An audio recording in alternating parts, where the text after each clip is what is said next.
আমরা সকলে শক্তি অনুভব করতে চাই। এবার যদি আপনাকে জিজ্ঞেস করা হয় যে সবথেকে বেশি শক্তির অনুভব কোথা থেকে করা সম্ভব, তখন কেউ কেউ বলবেন পুষ্টিকর আহার গ্রহণ করলে, ব্যায়াম করলে, কেউ বলবেন ধন লাভ করলে, বন্ধুদের থেকে, পরিবারের থেকে, আদি ইত্যাদি। এইভাবে আপনি শক্তির অনুভব অবশ্যই করতে পারেন, কিন্তু সবথেকে বেশি শক্তির অনুভব যদি আপনি করতে চান তাহলে তা পাবেন শুধু একতার দ্বারা, সংগঠনের দ্বারা। যদি আপনাকে উদাহরণ দিই, নিজের এই হাতটাকে দেখুন, 5টা আঙুল রয়েছে। কোনো একটা বস্তুকে নিজের একটা আঙুল দ্বারা তুলে ধরার চেষ্টা করে দেখুন, বড়ই কষ্ট হবে। তখন আপনি বুঝতে পারবেন যখন এই 5টি আঙুল একত্রিত হয় তখন কোনো কাজ কতটা সহজ হতে পারে। এটাই হলো শক্তি, একতার। সবথেকে ভালো উদাহরণ যদি আপনাকে দিই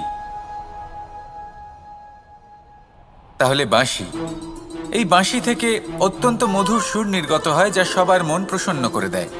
এই কথা সত্যি, কিন্তু এই বাঁশি আমি একটা বা দুটো আঙুল দিয়ে বাজাতে পারবো না। আমাকে প্রত্যেকটা আঙুল ব্যবহার করতেই হবে, তবেই এর থেকে মধুর সুর নির্গত হবে যা সকলকে প্রসন্ন করবে, ঠিক কিনা? ঠিক এইভাবেই যদি আপনি চান যে আপনার জীবনরূপী বাঁশি থেকেও মধুর সুর নির্গত হোক বা সবার মনকে প্রসন্ন করে তুলুক, তাহলে আপনাকেও জীবনে একতা নিয়ে আসতেই হবে। আপনি একাও কর্ম করতে পারেন, পথ চলতেও পারেন, সামনেও এগোতে পারেন, সাফল্যও লাভ করতে পারেন। কিন্তু যখন সকলে একসাথে এগোবেন, সেই পথে চলবেন, সেই কর্মই করবেন, তখন লক্ষ্যে অবশ্যই পৌঁছবেন, সাফল্য অবশ্যই লাভ করবেন। কিন্তু সেই সাফল্য এবং তার আনন্দর সংমিশ্রণটাই একটু অন্যরকম হবে। তাই জীবনে ঐক্যবদ্ধ হন, একসাথে মিলে এগোতে থাকুন, আর আমার সাথে ভালোবেসে বলুন রাধা রাধা। মানুষ ভাবেন যে ধন অর্জন করা হলো অত্যন্ত গুরুত্বপূর্ণ। তিনি আজীবন ধন অর্জন করতে থাকেন, ধন অর্জন করার চেষ্টা করতে থাকেন। সে যাই হয়ে যাক না কেন, পরিশ্রম করতে থাকেন। স্বাস্থ্যের দিকে নজর দেন না, না উচিত সময় খাবার খান, না উচিত সময় ঘুমোতে যান, না পর্যাপ্ত সময় পর্যন্ত ঘুমন, কিছুই না। ধন অর্জন করতেই থাকেন, করতেই থাকেন। আর কিছু সময় পরে যখন তিনি অসংখ্য ধন লাভ করে ফেলেন, তখন তার সাথে ওনার শরীরে অনেক রোগ বাসা বাঁধে। এইসব রোগের উপচার করতে করতে সেই সমস্ত ধন যা উনি অর্জন করেছেন তা তিনি ব্যয় করে ফেলেন। শেষ পর্যন্ত কি হয়? আমরা যেভাবে এসেছি ঠিক সেইভাবেই ফিরে যাই, ধন এখানেই থেকে যায়। দেখুন, একটা অত্যন্ত গুরুত্বপূর্ণ কথা রয়েছে যে আপনার বোঝা উচিত। এই যে ধন, তার ব্যবহার করুন জীবনকে আরো ভালো করে তোলার জন্য। ধনের সদ্ব্যবহার করা উচিত, এমন যেন না হয় এই ধন আপনাকে ভোগ করে ফেলে। এই জীবনকে নিশ্চিত রূপে আরো শ্রেষ্ঠ করে তুলুন। কিন্তু এই ধন অর্জন করার এই প্রক্রিয়াতে নিজের সারা জীবনকে নষ্ট করে ফেলবেন না। এই জীবন উপভোগ করতে শিখুন, আর আমার সাথে ভালোবেসে বলুন রাধা রাধা। কথায় আছে, অন্ধকারে প্রদীপ প্রজ্বলিত করলে চতুর্দিক আলোকিত হয়। কিন্তু যদি এই প্রদীপ আমি সূর্যের আলোর সম্মুখে সকালবেলায় প্রজ্বলিত করে রেখে দিই, তাহলে কি হবে? আপনি বলবেন যে এটা করে তো কোনো লাভই হলো না। সূর্যের প্রকাশের সামনে এই প্রদীপ আসলে কিছুই নয়। এবার এই চিন্তা ভাবনা প্রত্যেক দিন করতে হবে, আর একটা অমূল্য শিক্ষা পেতে হবে। মনে করুন যে আপনি মহাপুরুষের সামনে বসে আছেন, কোনো মহাজ্ঞানীর সামনে। তাহলে সেই ব্যক্তির সামনে নিজের জ্ঞানের প্রদীপ প্রজ্বলিত করবেন না, নীরব থাকুন, আর সেই ব্যক্তির সূর্যের প্রকাশের মতো জ্ঞান প্রাপ্ত করুন। যতটা পারবেন জ্ঞান লাভ করুন। যদি এমন কোনো সময়, এমন কোনো স্থানে আপনি আছেন যেখানে চতুর্দিক অন্ধকার, কারোর কাছেই জ্ঞান নেই, সেখানে নিজের জ্ঞানের প্রদীপ প্রজ্বলিত করুন। এমন করলে দুদিক থেকেই আপনার লাভ হবে। আপনার জ্ঞান প্রাপ্তিও হবে, আর জ্ঞানের সঠিক প্রয়োগও করতে পারবেন। আর এই মন প্রসন্ন হয়ে বলবে রাধা রাধা। মানুষের মধ্যে একটা বিচিত্র প্রবৃত্তি থাকে, অন্য সকলের বিষয়ে, তাদের জীবনের বিষয়ে, তাদের ব্যক্তিত্বের বিষয়ে, তাদের ভবিষ্যতের বিষয়ে অনুমান করা, এটা হলো অনুচিত। কারোর অতীতকালকে দেখে লোকে ভবিষ্যৎ বলে দিতে পারেন, বর্তমানকে দেখে ভবিষ্যতের বিষয়ে অনুমান করে ফেলেন। উদাহরণ দিতে হলে বলবো, কোনো দাসকে দেখুন, ওকে দেখে লোকে বলে যে ওর ভবিষ্যৎ সেটাই হতে পারে, অনুমান করে ফেলেন। আর এই রাজাকে দেখুন, উনি তো কত সুখী হবেন, উনি তো জগতের সব থেকে অধিক সুখী মানুষ, কত সুখ সুবিধা আছে ওনার কাছে, ধারণা করে ফেলেন। তবে সত্য তো এটাই যে কারোর ব্যক্তিত্বের বিষয়ে, তাদের ভবিষ্যতের বিষয়ে আপনি পূর্ণ সত্য কখনোই বলতে পারবেন না, শুধু অনুমান করতে পারবেন। আর এই অনুমান করে সত্যি কোনো লাভ হয় না, কারণ এই কাল সেটা হলো অত্যন্ত শক্তিশালী। কালো থেকে কালোতর কয়লাকেও হীরেতে পরিণত করতে পারে, অনেক বড় বড় রাজাকেও বিদূষক বানিয়ে ফেলতে পারে এক মুহূর্তেই। তাহলে আপনি অনুমান করে কি লাভ? কি পেলেন অনুমান করে? সেই জন্য কারোর বিষয়ে কোনো অনুমান করবেন না, তার ভবিষ্যতের বিষয়ে অনুমান করতে যাবেন না, কারোর বিষয়ে কোনো ধারণা করে নেবেন না। কিছু করতে হলে ভালোবাসুন, সবার মধ্যে ভালোবাসা ছড়ান, সবার মধ্যে ধন্যাত্মক ভাব ছড়ান। এই মন প্রসন্ন হয়ে বলবে রাধা রাধা। কেউ বলে জীবন খুব ক্ষণস্থায়ী, কেউ বলে জীবন হলো একটা সুন্দর স্বপ্নের মতো, আবার কেউ বলবে জীবন হলো এক কঠোর সত্য। কিন্তু জীবন আসলে কি?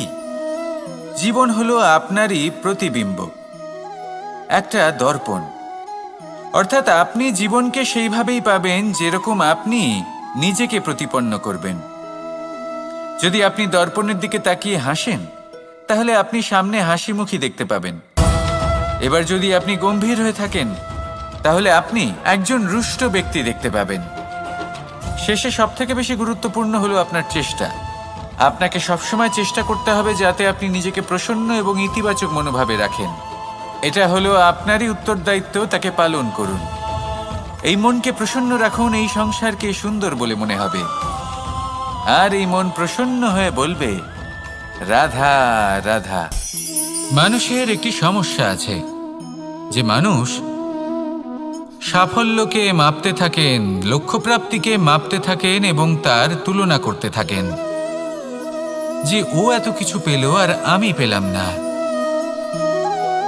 ওর কাছে এত কিছু আছে কিন্তু আমার কাছে নেই। এই তুলনা করার জন্য ওনারা দুঃখী হয়ে পড়েন, নিরাশ হয়ে পড়েন। তাই আমি একটা প্রশ্ন করছি যে এটা কি উচিত? এই সংসারে আপনি কি নিয়ে তুলনা করবেন, যেখানে সূর্যদেব চন্দ্রমা দুজনেই আছেন, দুজনেই হলেন বিশেষ, দুজনেই নিজ নিজ সময়ে উদিত হন। এদের মধ্যে একজন না থাকলে তাহলে আমাদের জীবন কঠিন হয়ে পড়বে। ঠিক সেইভাবেই আপনি যদি একটা বড় রেখা অঙ্কন করেন, তাহলে অন্য রেখাটি ছোট হয়ে পড়ে না, সে তেমনই থাকে যেমনটা সে ছিল। আপনার অস্তিত্ব কখনো ছোট বা বড় হতে পারে না, শুধু তুলনা করার জন্য আপনার এটা মনে হতে পারে। যদি আপনি যুদ্ধ করতে চান, আপনার তলোয়ারের প্রয়োজন পড়বে। যদি বস্ত্র তৈরি করতে চান, এত বড় তলোয়ার দিয়ে কিছুই হবে না, তখন প্রয়োজন পড়বে একটা ছোট্ট সূচের। তাই তুলনা করবেন না, না নিজেকে ছোট মনে করবেন, না অন্য কাউকে। সবার সাথে সহযোগিতা করুন, আর যদি তুলনা করতেই হয় নিজের সাথে করুন, যে কাল আমি কেমন ব্যক্তি ছিলাম, আজ কি তার থেকে শ্রেষ্ঠ হয়ে উঠতে পেরেছি? ভেবে দেখুন ভবিষ্যতে গিয়ে আপনি কতটা শ্রেষ্ঠ ব্যক্তি হতে পারেন। আসুন আমার সাথে ভালোবেসে বলুন রাধা রাধা। এই সংসারের সব থেকে গুরুত্বপূর্ণ তত্ত্ব কোনটা? প্রথম হলো সময়। জন্ম থেকে মৃত্যু পর্যন্ত এই যে সময়, এটাই তো হলো জীবন। দ্বিতীয় হলো জীবন, যাতে আমরা সময়ের সদ্ব্যবহার করি, শ্রেষ্ঠ থেকে শ্রেষ্ঠতর কাজ করার চেষ্টা করি। বহু বছরের এই পরম্পরা, এই সংস্কৃতিকে এগিয়ে নিয়ে যাওয়ার চেষ্টা করি। এই সংসারে আমরা অংশগ্রহণ করতে চেষ্টা করি। তৃতীয় হলো ধন, সেই ধন যা প্রত্যেক ব্যক্তি অর্জন করতে চেষ্টা করেন। এবার এই তিনটি তত্ত্বের মধ্যে একটা সামঞ্জস্য আছে, সমান ব্যাপার আছে, সে ধনই হোক বা সময় হোক বা হোক জীবন।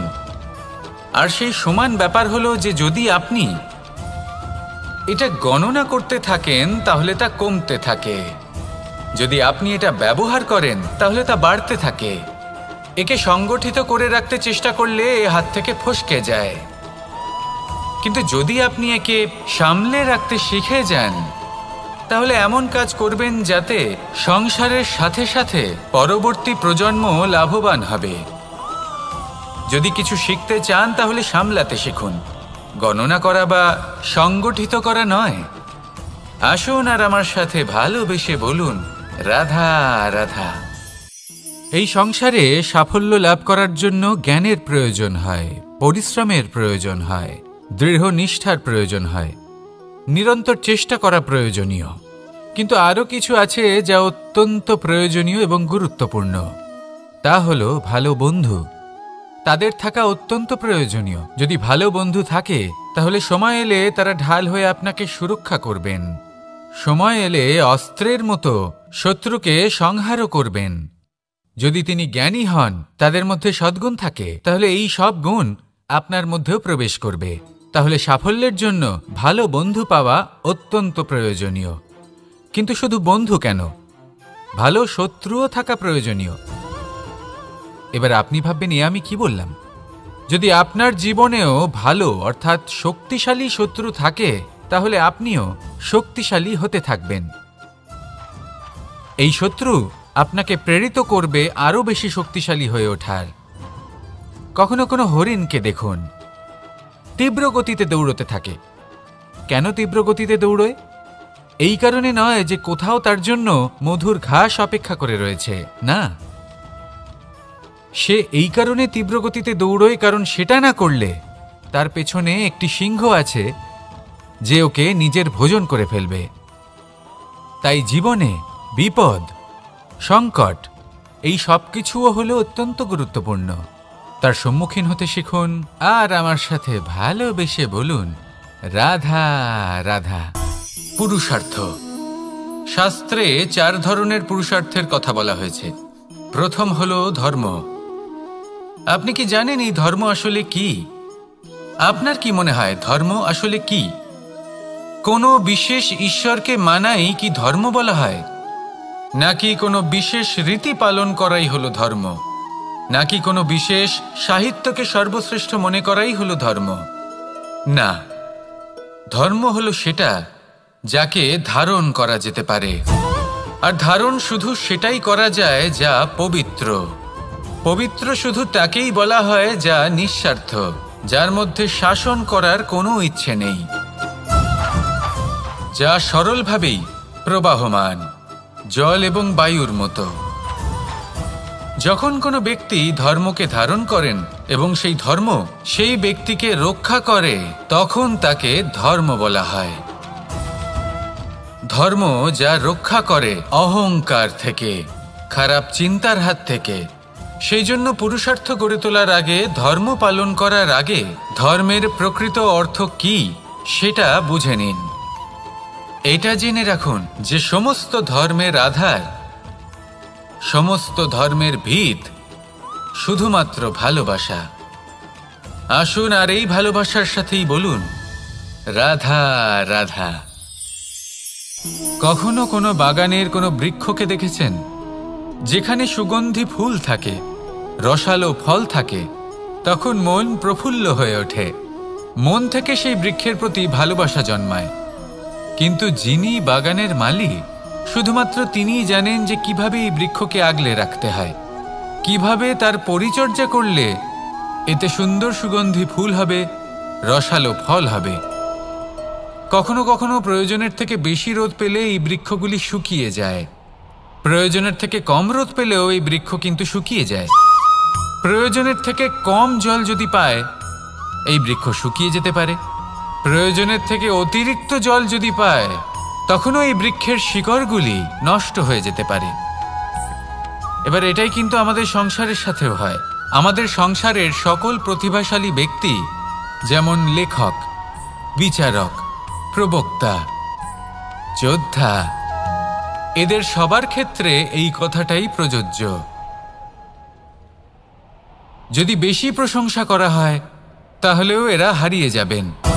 প্রয়োজনের থেকে বেশি যদি নিন্দা করা হয় তখনও তারা নত হয়ে পড়বেন। তাহলে আজ আমি এদের রক্ষা করতে কাহিনী শোনাবো, নিজেদেরও। এটা কোনো এক মনে রাখবেন, একটা দুজন বোন জাঁতাকলে গম পেশাই করছিলেন। জেনে রাখুন কখন কোন নিন্দায় আপনি লজ্জিত হবেন ছিলেন। তিনি সময় সময় সেখান থেকে ছোট ছোট দানা তুলে খাচ্ছিলেন এবং বিষয়টা উপভোগ করছিলেন। এবার দেখতে দেখতে গম পেশাই সমাপ্ত হলো। এবার পেশাই করা গম নিয়ে সেই দুজন বোন বাড়ি ফিরে আসছিলেন এবং তাদের ফেরার পথে হঠাৎ করে কোথাও থেকে একটি বাছুর চলে এলো। এই দুই বোন ভয়ভীত হয়ে গেলেন আর তাদের হাত থেকে সেই আটা পড়ে গেল, মাটিতে মিশে গেল। এবার এই পুরো ঘটনাক্রমে যদি কারোর বিন্দুমাত্র লাভ হয়ে থাকে, বিন্দুমাত্র আনন্দ পেয়ে থাকে, তাহলে সে কে? সেই ছোট বোন, যিনি মাঝে মাঝেই গমের দানা তুলছিলেন এবং খাচ্ছিলেন। কিছুটা হলেও উনি আনন্দ লাভ করেছিলেন। এবার এরকমই হলো আমাদের জীবনে ভক্তি এবং ভালোবাসা সংক্রান্ত বিষয়। মানুষ নিজের জীবনের দৈনিক কাজে এতটাই ব্যস্ত হয়ে পড়েন, প্রত্যেক দিন শুধু কাজ কাজ কাজ কাজ করতে থাকেন, আর তাতে ভক্তি এবং ভালোবাসার জন্য সময় বার করতেই পারেন না। দেখুন, জীবনে ভক্তি আর প্রেমের এই যে ছোট ছোট মুহূর্ত আছে, এগুলো যদি আপনি যাপন করতে পারেন তাহলে তাতেই আপনি তৃপ্তি লাভ করবেন। বাকি সবই আপনার ব্যর্থ বলেই মনে হবে। জীবনে যখনই আপনি কোনো কাজ করবেন, ঈশ্বরের প্রতি সমর্পিত হয়ে সেই কাজ করুন। আর যখনই সময় পাবেন, তাহলে সেই সময় নিজের আপনজনদের দিন। যাদের আপনি ভালোবাসেন তাদের প্রতি যত্নবান হন, তাদের শুভাকাঙ্ক্ষী হন। এই প্রেম আর ভক্তির ছোট ছোট মুহূর্তগুলো আপনার জীবনকে চরিতার্থ করে তুলবে। আসুন আমার সাথে ভালোবেসে বলুন, রাধা রাধা। আমরা সবাই সূর্যকে সম্মান করি, ওনাকে শ্রদ্ধা করি, ওনাকে পুজো করি। এই সূর্য আমাদের শক্তি প্রদান করেন, প্রকাশ প্রদান করেন। কখনো কখনো উষ্ণতা এতটাই বাড়িয়ে তোলেন, এতটাই তপ্ত করে তোলেন, আমাদের একথা মনে হয় যে আমাদের এই শরীর জ্বলে যাচ্ছে। তখনও আমরা বিরোধিতা করি না, তাকে কটু কথা শোনাই না, আমরা সসম্মানে তা গ্রহণ করি। কেন কেন করি? কারণ আমরা জানি যে সন্ধেবেলা যখন সূর্যাস্ত হবে, তখন শুধুমাত্র অন্ধকার বাকি থাকবে। ঠিক কিছুটা এরকমই হয় আমাদের মাতা পিতাও, যিনি আমাদের জন্ম দেন, আমাদের ভরণ পোষণ করেন, আমাদের বড় করেন, আমাদের প্রেম প্রদান করেন। কখনো কখনো তাদের মুখ থেকে কটু কথা নিঃসৃত হয়, আমাদের দুঃখ হয়, কিন্তু তখন আমাদের এটা বোঝা উচিত এগুলি নিঃসৃত হচ্ছে আমাদেরই মঙ্গলের জন্য। যেমন সূর্যদেব, উনিও উত্তাপ দিয়ে থাকেন আমাদেরই মঙ্গলের জন্য, যাতে ফসল পাকতে পারে, যাতে জল বাষ্প হয়ে মেঘ হতে পারে, বৃষ্টি হতে পারে, আর এই সংসারে নিরন্তর জলের প্রবাহ থাকে।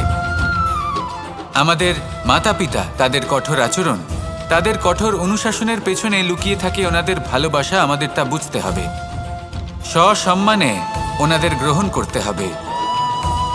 কারণ ঠিক সূর্যাস্তের পরে যেমন চতুর্দিক অন্ধকারচ্ছন্ন হয়ে যায়, তেমনি আমাদের জীবন থেকে যখন আমাদের মাতা পিতা চলে যায়, তখন আমাদের জীবনেও শুধু এবং শুধুমাত্র অন্ধকারই ছেয়ে থাকে। সেই জন্য নিজের মাতা পিতাকে সম্মান করুন, ওনাদের ভালোবাসা প্রদান করুন। এই মন আর এই জীবন প্রসন্ন হয়ে বলবে, রাধা রাধা। শিশিরের বিন্দু পাতার ওপর পড়ে আর তার গায়ে লেগে থাকে। পাতা তাকে শুষে নিতে পারে না, আর শেষ পর্যন্ত সে ঝরে পড়ে যায়। অন্যদিকে রয়েছে মেঘ এবং চাতক। এদের মধ্যে অনেক দূরত্ব থাকে। মেঘ থাকে আকাশে আর চাতক থাকে ধরিত্রীতে। কিন্তু যখন এই মেঘ থেকে বৃষ্টি ঝরে পড়ে, এই চাতক কিন্তু সেই জলই পান করে, নয়তো সে তৃষ্ণার্ত থেকে যায়। এবার অন্যদিকে দেখলাম শিশির বিন্দু আর পাতার এই সম্পর্ক। এরা খুব কাছাকাছি থাকে, ঘনিষ্ঠও থাকে। অন্যদিকে রয়েছে মেঘ এবং চাতকের সম্পর্ক, যাদের মধ্যে অনেক দূরত্ব থাকা সত্ত্বেও তারা খুব ঘনিষ্ঠ, তাই না? এই সারমর্ম খুব সরল। এই নৈকট্য, এই দূরত্ব, তা আপনার সম্পর্কে প্রভাব কিছুতেই ফেলতে পারে না। এই নৈকট্য, এই দূরত্ব, এইসব হলো শুধুমাত্র মনের ব্যাপার। কখনো আপনি অনুভব করেছেন আপনি কারোর থেকে অনেক অনেক দূরে আছেন, অনেক দূরে আছেন, তাও সেই ব্যক্তির প্রতি আপনি টান অনুভব করেন। সেখানে আপনি কারোর সাথে প্রত্যেক দিন অতিবাহিত করেন, সমস্ত জীবন অতিবাহিত করেন, সব থেকে বেশি সময় তার সাথে অতিবাহিত করেন, তাও তার প্রতি সেই টান অনুভব করেন না। এই সংকেত হলো মনের দূরত্বের। তাহলে মনের এই দূরত্ব দূর করুন আর আমার সাথে ভালোবেসে বলুন, রাধা রাধা। পাখি কখন জন্ম নেয়, কখন উড়তে শেখে, কখন বাসা বানাতে শেখে, কখন নিজের মৃত্যু লাভ করে, এসব আমাদের মধ্যে কেউ জানি না। কিন্তু পাখি একটা কথা খুব ভালো করে জানে, যে এই সংসারে ও যা কিছুই করুক না কেন, এই সংসারে ওকে নিয়ে কিচ্ছু যায় আসে না। এবার আমরা কি করি? কোনো কাজ করার আগে আমরা এটা ভাবি যে এই সংসার যদি আমাকে দেখে ফেলে তাহলে কে জানে এই সংসার কি ভাববে, আমার প্রতিচ্ছবি কেমন তৈরি হবে কে জানে, কে জানে কি হবে আদি ইত্যাদি। এই সব ভাবনায় আমরা মগ্ন হয়ে যাই। কিছুটা এমনভাবে মগ্ন হই যে বর্তমানের কর্মের এই জীবনের যাত্রাপথে সেই সময়ের আনন্দ উপভোগ করতে ভুলে যাই। এবার দেখুন একটা পাখি কি করে, ওর কর্ম হলো গান গেয়ে চলা। ওই পাখি গেয়ে চলে, কেউ ওর গান শুনুক বা না শুনুক, কেউ আদৌ শুনছে কিনা সেই বিষয়টা নিয়ে সেই পাখির কিছুই যায় আসে না। সেই পাখি নিজের কর্ম করতে থাকে। হয়তো সেই জন্যই আপনি কখনো কোনো পাখিকে কাঁদতে দেখবেন না। এরকমই আপনাকে নিজেকে গড়ে তুলতে হবে। প্রথমে নিজেকে জিজ্ঞেস করুন, এই যে কর্ম আমি করতে চলেছি সেটা কি উচিত? যদি আপনার মনে হয় সেটা উচিত, তাহলে সেটা প্রমাণ করুন। এটা ভাববেন না যে এই সংসার কি ভাববে।